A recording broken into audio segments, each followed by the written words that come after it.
Ashama harka fuudhee hordoftoonni Abduun moobaayila bii jala jirtan hundi keessanuu baga jiraattan baga radeebiidhaan gara chaanaala kiyyaa dhufta waraana jalqabaa dhuftan Abduun jedhama Abduun moobaayila bii sabskiraayib godhaa maatii keenyatti dabalamaa gareen Ustaaz Raayyaa Abbaa Macaafaadhaan durfamu kan dhiheenya kana osoo nama tokkoof hin himamin jechuudha. Abdii ummataatiin ummataaf wanni yaanne ni dandahama jechuudhaan Dubaay dhaqanii maashina addaa kan sadarkaa mootummaatitti iyyuu hedduu biyya san keessa hin jirre. Ummata keenya kan gammoojjii keessatti yeroo garagaraatitti dheebuudhaan miidhamuuf ni binna jechuudhaan Dubaay dhaqanii arra laayiviidhaan gargaarsa ummata irraa sassaabuu eegalanii bifa ajaa'ibaatiin itti milkaa'aa jiran jechuudha. Namoonni hedduu waan kana sodaataa turan. Akkasuma ammas barattoonni Oromoodhaa barana akka biyyaatitti qabxii ol aanaa galmeessan akkuma biyyaatitti jechuudha. Dhaloonni fuula duraa osoo dhaloota ammaa irratti hin gabroomsaa fi hin ajjeesaa fi hin dhabamsiisa. Dhaloota boruu ammoo haahuu hidhaan guddisaadhaaf osoo itti karoorfatanuu dhaloonni aabaa caadaadhaa hin dandahamne. Akkasuma waa'ee lola addunyaa sadaffaa qanqee addunyaa sadaffaa tahama jedhameetiin sodaatamaa jiru kunis ka Afrikaa ta'een nagaaga'uuf deema. Mi waa'ee kanas waan hagam deemamaa jiru waan sooshaal miidiyaa irraa funaannee waliin ilaallaa haga dhumaatitti na waliin turan isin jira. Hawaasni kun ifumaafuu wal gargaaree rakkoo hedduu wal furuu danda'a jechuutti amannee asirra dhaabbannee waan agarre keessatti qaamni adda adda yaadulleen waan kanarra yaadni isaa tokko. Yaada feete qabaadhu siyaasa feete deeggaree nuu barakee jechuu jiru.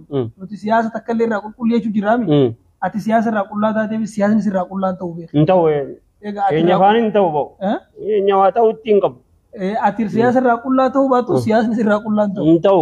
Haa ta'u akka fedhanitti haa hiikatanii akka fedhanitti haa bobba'anii akka fedhanitti haa fudhatanii nuti qaamni mootummaatiif miti mootummaanis hawaasni cufti namni waan kana keessa muuxannaa qabu akkuma ammaa nu gargaaru jiranii kanaaf wanni jennu hawaasni keenya tatanarraa oliitis hiikkachuu ni danda'a rakkoo hawaasni keenya keessa jiru jalaalan bannutis leengaddas rakkoo himne arras hoggaa rakkoo himne numattuu ulfaachaa deemaa hoggaa dhufu himuu teenya namni harka gisee hunda jala qabattu sin jibbin kasin balfin rabbi qofa malee ilmi namaa ati kadhatuu ni hifatta ilaa Eliyaas Sufyaan waadaa seene sana kunoo qarshii 100 kaashii nurka galee jira baalee si komando naa qabi si komando jala naa qabi qofaatti riyaala Sacuudii 3,000 nuu kennee jira maa jettanii na hawaasa keenya ayyee salaamu alaikum warahmatullahi ulfaadhaa galatooma qarshii 10,000 gommarraa Yaaqub Abbaa Biyyaa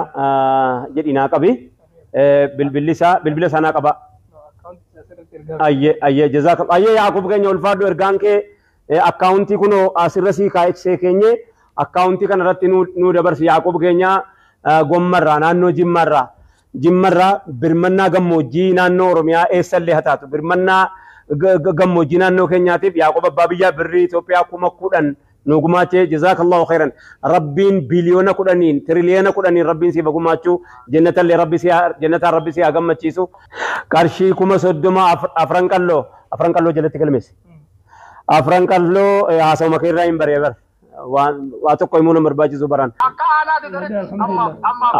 ayyee umaara koon qabu bar warri afran qalloo tokkoffaarra jira akka aanaa dadaritti 120 qarshii 310 galchinee jira jedhanii galatoomaa ulfaadhaa warri afran qalloo warri siikoof mandoo qarshii 100 galii godhanii jiranii. Gareen Ustaaz Raayyaa Abbaa Macaafaa ka har'aa isin hundi keessanuu hordofaa turtanii laayiviidhaan wal dorgomsiisuudhaan siikoo mandoo afran qalloo shanan gibee jechuudhaan haala sanii wal dorgomsiisaa jechuudha uummata keenya kan yeroo garagaraatitti caama uumamaatiin miidhamu jechuudha. Yeroo hundaa midhaan ittiin geessinu yeroo hunda daakuu ittiin geessinu yeroo hundaa mallaqa miiliyoona takka miiliyoona lamaan midhaan binnee ittiin geessinu dachima goggoyduu san jiisnee biqilchina jechuudhaani maashina achi geessinee kireeffannee sin baafnu maashinuma binna.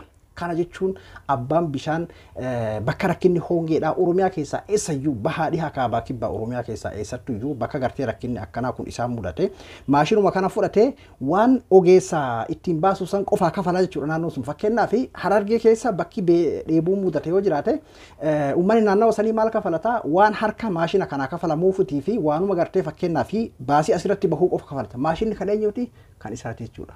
Oromoo miiliyoona 60 hundaati jechuudha maashinni kun. Karoora addaati waan silaa sadarkaa mootummaatitti godhamudha wanni kun. Maashina guguu jedhamu maashinoota qaalii keessaa nama durallee viidiyoo tokko irratti isin hojjadheetiin jira. Maashina qaalii jedhame keessaa maashina kanaadha. Maashinni qaaliin waan sadarkaa mootummaatitti guddaati jechuudha. Akka Oromiyaatitti maashinni kun yoo jiraate iyyuu muraasa jechuudha. Kanaafuu akkuma isaan karoorfatanii namoonni hedduun akkamitti danda'ama wanni hagana ga'u kan jedhu sodaataati turanii garuu isaan wanni uummata keenyaaf hin danda'amne inumayyuu waan guddoo hin danda'amne san uummata keenyaaf karoorsinee ni danda'ama kan jedhu hojiidhaan nu agarsiisa rabbiin kan jedhuun haala saniini nama tokkollee osoo hin dubbatin laayif Dubaay irraa agarreeti turre jechuudha. Kun warra ifaa bilisatti bananiitii wal dorgomsiisuudhaani bal'inni guddaan guurameeti jira. Itti fuufamaa jechuudha. Akkasuma chaalenjiin garaagaraallee kan itti fuufamaa isinis kanaan sababaati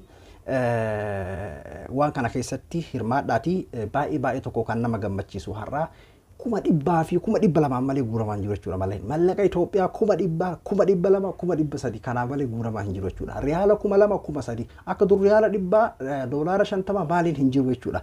Uummanni keenya hedduu waan isaan godhan kanatu beeytanii waan sadarkaa mootummaati. Waan sadarkaa mootummaatitti godhamuudha malee waan dhuunfaadhaan uummataaf ni goona jedhamee yaadamu miti. Wanni kun waan guddaa waan qaaliidha waan ta'eef jechuudha. Garuu Johar amma dura waa'ee kana irratti waan takka dubbatee ture. An nama Oromoo ta'ee Oromoodhaaf waa hojjedha. Garuu mallaqa hin qabnu yookiin ammoo miskiina jedhutu na ajaa'ibsiisaa jedhe. Uummata kanaaf ni ta'a waan ni ta'ama jedhameetiin uummata kan agarsiifameetiin karoorfame mallaqni Oromoon bituu hin dandeenye hin jiru jedhee si dubbate amma dura Johar jechuudha. Uummanni kun waan isaaf tahu namni haga Oromoodha waan tokko godhuu danda'u. Gurmuu qaba waan ta'eef qabeenyallee qaba waan ta'eef wanni Oromoon godhuu hin dandeenye hin jiru. Garuu karoorsaatii uummata biraan gahaa kan jedhu waa'ee qabeenya uummata raguu kanarratti dubbatee ture jechuudha. Haaluma saniin baay'ee tokko itti milkaa'amaati jira. Gareen kun dhugaa dubbachuu fi namoonni hedduun mootummoota Oromiyaadhaa jedheeti jechuudha kan isaan waamaa jiranii. Waan amma duratti hin taa'amini kan eenyutu mee duraan Oromiyaadhaaf bishaan lafa gammoojjiititti baasuu bitameetiin Oromiyaa keessa akka lafa dheebuun himanne kan jettu akka dhageenyeen beeknu jechuudha. Amma isaanirraa dhageenye jechuudha. Qabatamaan kun eegalameeti jira yeroo muraasatti maashinni kun kan Oromiyaa ta'e Oromiyaa keessa naanna'uu eegala jechuudha.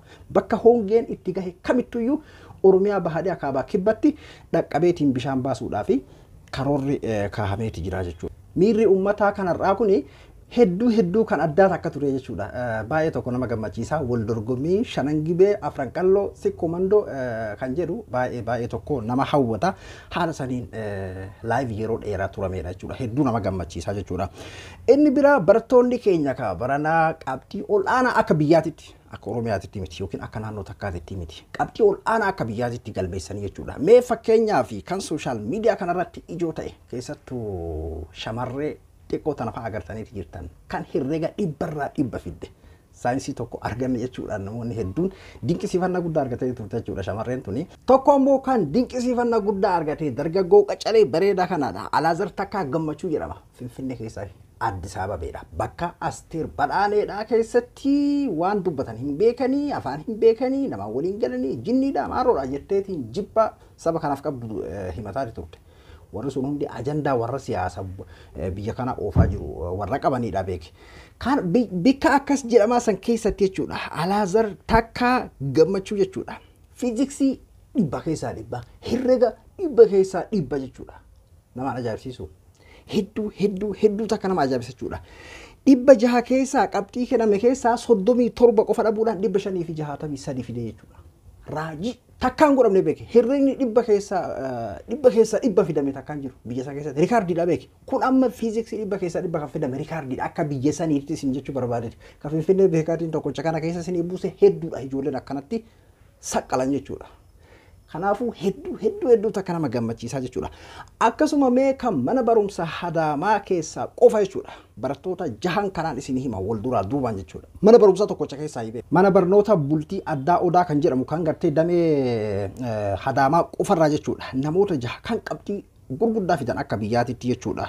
Kookee Tasfaahee 548, Hundee Tafarii 548, Abdul Aziz Zainuu 547, Abdii Baqqalaa 546, Ridwaan Kaliif, Ridwaan Kafir 545, Siifan Fiixaa 542. Kuni hadaamaa qofarraa jechuudha.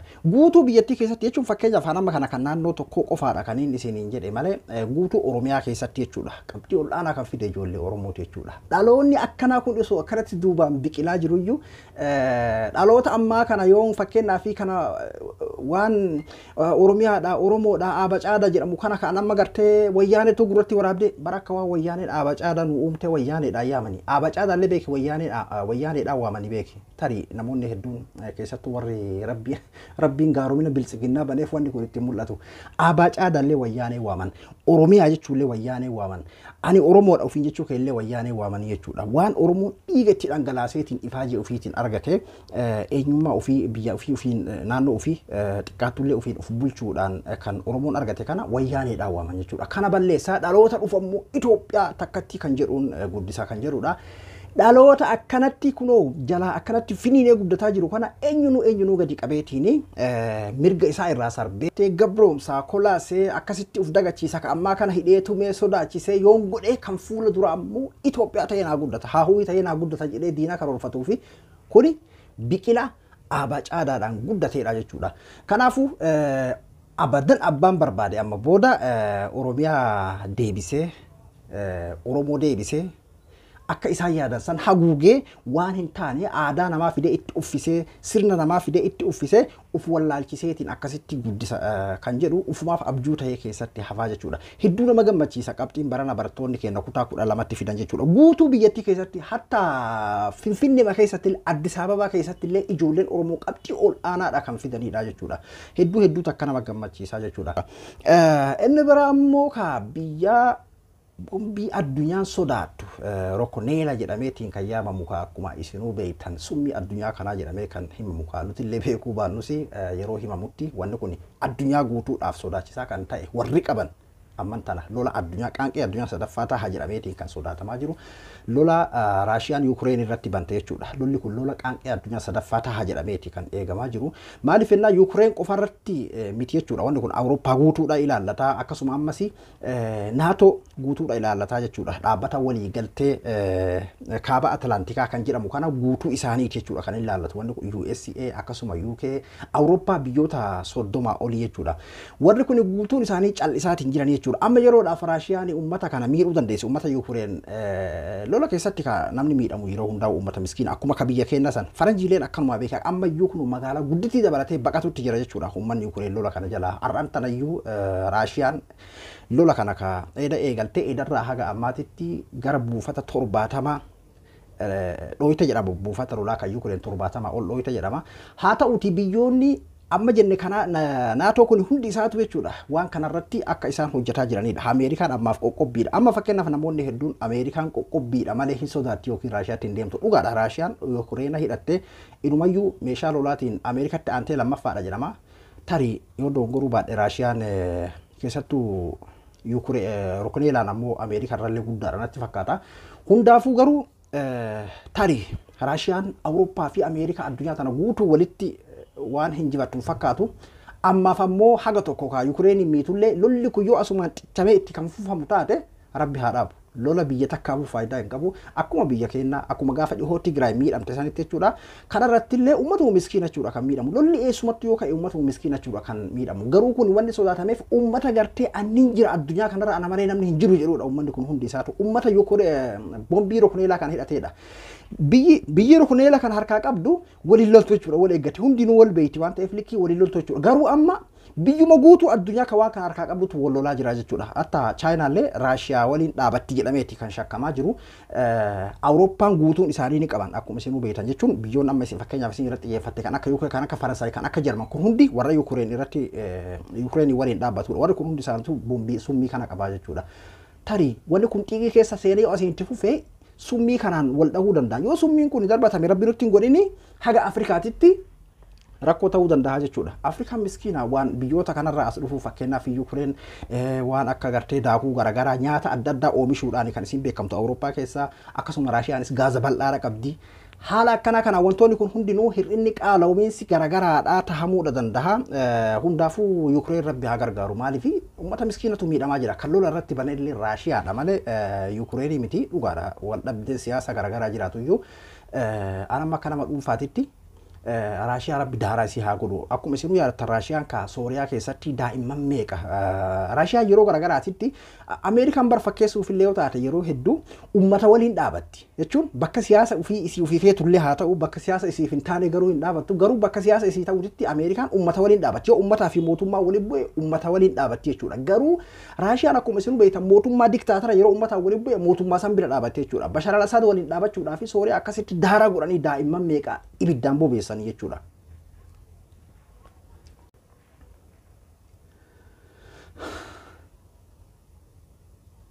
Keessattuu biyyoota lugusoota diktaataroota kana bira dhaabbachuudhaan beekama. Hatta biyya keenya illee gaafa dhiyoodhaa gargaarsa diroonni wantoota garaagaraa kennuudhaan mootummaa bira dhaabbataa ture jechuudha. Ameerikaan gaafas illee uummanni nagaa miidhamuu hin qabu araara buusaadha kan isin jettu fakkeessuuf illee haa ta'u kanaadha kan isin jechaa turte jechuudha. Kanaafuu Raashiyaan tarii kuni dhabama isii ta'utu mala yookiin ammoo qaroomatanii isaanuu ibidda kana qammasanii hogguu arganii harka kennachuutu malanii jechuudha. Garuu yoo harka kennatiin xiiqii seenanii yoo itti deeman uummanni nagaa miskiin jidduutti miidhamullee tarii an akkanatti fakkaatutti yoo Awurooppaa fi Ameerikaa fi biyyoonni kun hundi warra akka Kanadaa maaliin kun hundi yoo itti bobba'an Raashiyaadhaaf tarii isa dhumaa ta'uu danda'a. Harka kennachuu dandeessi akkuma Jaappaanii gaafa lola amadura lola addunyaa sanitti jechuudha. Hundaafuu lola kana rabbiin haa dhaabu. Garuu yoo itti fufame ammoo caba Raashiyaa ta'uu oolu. Haga ammaatitti dhugaadha. Yuukireeniin baay'ee tokko miidhaa jirti. Haa ta'uti Yuukireenis haga xiyyaara 6 olii buufte jedhama akkasuma ammas isiinis buufata loltoota 70 ol dhooyte jedha akka jedhamaa jirutti jechuudha. Kanaafuu addunyaanis haga tokko Yuukireeniin itti kennaati jirti boodammoo itti kennuu qofaa miti ofiillee teessee kan ilaaltu natti hin fakkaatu. Kun isaaniifis kufaatiidha. NATO guutuudhaaf kufaatiidha jechuudha. Wanni kunillee waan achirraa ka'eedha. Yuukireen NATOtti dabalamuu hin qabdu kan jedhudha. Raashiyaanis tarkaanfiinis jechuudha. Wanni kun bara 2014 wal lolaniiti achi booda gartee kan addaan dhaabde addunyaan. Amma immoo xiiqiidhaan itti fufame taanaan tarii qaanqee addunyaa sadaffaa ta'utu mala rabbi nutti hin godhini Afrikaaf illee miidhaa guddaadha jechuudha. Beelli garaagaraa mudatuu danda'a. Tarii Yuukireen baanan summii kana yoo wal dhahanii niitoorkiin nuti akkanatti waliin dubbannu kunis biyya lixaa kana keessa as madda waan ta'eef tarii addaan cituutu malaa jechuudha. Rabbi nutti hin godhini. Hundaafuu warri ni jirra addunyaa kanarratti jedhe hundi isaatu Yuukireeniin qaba qulfiin isaa harka bitaatii qaba harka mirgaatii qaba jedhee warri dhaadatu hundi isaa as keessatti jechuudha. Awurooppaa fi Ameerikaan naatoon bakka tokkotti Raashiyaa waliin ammoo Turkiilleen durii kaa Turkii fi Raashiyaan tokko jedhama. Turkii ammoo naatoo keessa jirti waan ta'eef asitti Raashiyaan yoo guddate Raashiyaa waliin namni dhaabbatu tarii Chaayinaadha ta'a yookiin Iraan biyyoota akkana kana ta'e malee biyyoon hedduu waan akkana bineensa akkana kanatti dafaniin seenan jechuudha. Yooma Ameerikaa jibbanuu yooma gartee Awurooppaa jibbaniyyuu sodaa booda ofii isaaniitii maaltu narra gahaa sodaatiifu waan Raashiyaa waliin dhaabbatan natti hin fakkaatu. Chaayinaan maallee yoo harka lafa jalaatiin ta'e mala jechuudha. Chaayinaan ofii isiitiifuu Taayiwaan waliin muddama hamaa keessa jirti waan ta'eef lolli kun yeroodhaa fi uummata Awurooppaa kana keessattuu Yuukireeniin miidhuu danda'a malee booda irratti akkana fakkaatutti cabiinsa Raashiyaa ta'utu mala jechuudha. Rabbiin isaa haa cabsu keessattuu warra nugusoota karaa Afrikaa kanaa fi gara Eeshiyaa kana bira dhaabbatee mootummoota bira dhaabbatee akka isaan gartee uummata dararan ka godhu namicha kanaa jechuudha. Namni tokko jallachuu tokko Ameerikaa fi Raashiyaa lan jechuutu maltan tokko miti. Uma fedhe yoo ta'e Ameerikaan yeroo hedduu meelaala. Waan tokko yoo siyaasni isiidhaa tuqame malee gara biraati yeroo mootummaa fi uummanni wal lole uummata bira dhaabatti yeroo hedduu jechuudha. Fakkeessuuf afillee yoo taate balaaleffanne jetti. Garuu inni ifaa bilisatti mootummaa Bashar al-Assadii waliin dhaabbatee wanni inni Sooriyaa keessatti godhe qoftiin gahaadha jechuudha. Daa'imman kuma dhibba meeqa achi keessatti daaraa godhanii jechuudha. Kanaafuu tarii kun dhuma isaanii tahaa uummata Yuukireen ka rabbi bira haa dhaabbatu maaliif miskiina uummanni sun miskiinatu miidhamaa jira amman tarayyuu miskiina jechuudha kan miidhamaa jiru baqataa jira uummanni magaalaa guddittii biyyattii dabalatee gadi dhiisee keessaa baqataa jira jechuudha. Akka malee ka Raashiyaa ni beektan ka uummanni Raashiyaa fi Ameerikaanis warra addunyaa kanarraa ni jirraa. Tarii uummanni kun harka dhoo isaati rabbiinu an ofiin jechuun ni balanii jechuudha uummanni kun lachuu kanaafuu watti waan laafaa miti tarii qaanqee addunyaa sadaffaa taha jedhameeti kan himamaa jiru jechuudha sooshaal miidiyaa kanatti hundaafuu rabbiin qabban ofii haa buusu jenna kan Abduu Moobana Biraay hanga qophii biraatti waliin deebinutti nagaan naa tura.